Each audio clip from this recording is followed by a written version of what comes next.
Hey everybody, thank you so very much for tuning into the video. If you don't know who the person is before you, he is former New York City Mayor Michael Bloomberg, the gun-hating piece of shit that he is. And I just got through watching a story on Fox News, which I'm going to show you here in a minute, which it's about a 3-minute long video that they did on him, that he is going to use $50 million of his own money. From what I'm reading and hearing about him, I didn't know he was like a billionaire.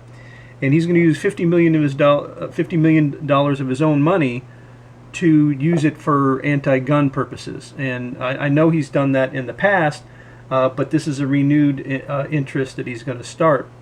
So let me go ahead and show you this video, and then we'll come back and talk about it. As former New York City Mayor Michael Bloomberg announces he will spend some $50 million on anti-gun awareness, just days after a prominent group of doctors pushes for increased gun control, including in the medical office.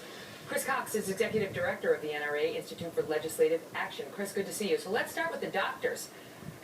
No sooner does the president's choice for Surgeon General get put, off to the side because of his controversial gun views, then this group of doctors rises up and says that for them it is an issue as well. They think gun violence is a public health issue, and they do believe that it is a matter for doctors to be discussing with their patients, discussing with parents how to store guns and treat their guns, but not just parents, even just regular old individuals. The doctors feel the need to weigh in on their guns. Your thoughts?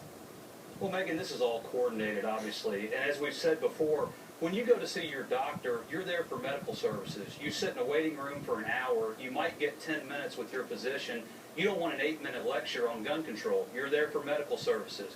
The National Rifle Association does not want to be lectured. We don't want our members and average Americans don't want to be lectured when they go see their doctor. They need to be there for medical services. The Surgeon General needs to be talking about wellness. They need to talk about diet and exercise and not gun control. Okay, but they say that gun violence it's the number 2 accidental cause of death in the United States after car accidents. And so they view it as a health issue, in particular with respect to the children, although they're not limiting it to children at home. Well, Megan, it's clear that they want to treat a fundamental constitutional freedom like a disease. Average Americans all across this country use firearms in legitimate self-defense. They use firearms for hunting, all sorts of lawful purposes. That doesn't fit their narrative, so that's conveniently ignored.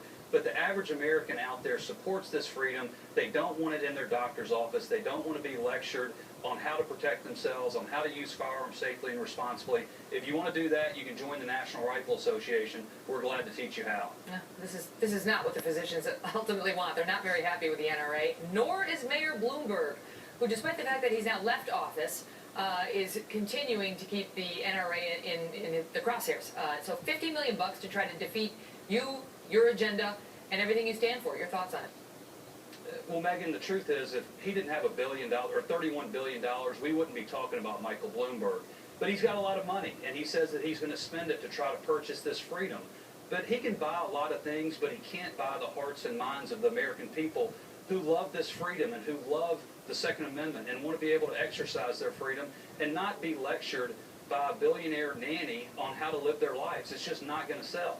Do you view him as a threat? Oh, absolutely. We take him seriously. We have 31 billion reasons to take him seriously. But this isn't about money. This is about the hearts and minds of American people. And the N.R.A. is average Americans, honest, tax-paying, law-abiding Americans all across this country who support this freedom. Michael Bloomberg can't buy that. He can buy a lot of things, but he can't buy this freedom, and he can't buy the American people who support it. Chris, good to see you. Thanks, Megan. Also, I forgot to mention, as you saw in the video, about the doctors against guns, which I'm not, this video is not about that. I'm speaking about Bloomberg. Like I said, what a gun-hating piece of shit for somebody to be, the billions that he has, and he's already spent millions in the past for what I call anti-gun propaganda and his agenda, for, like I said, being a gun-hating piece of shit.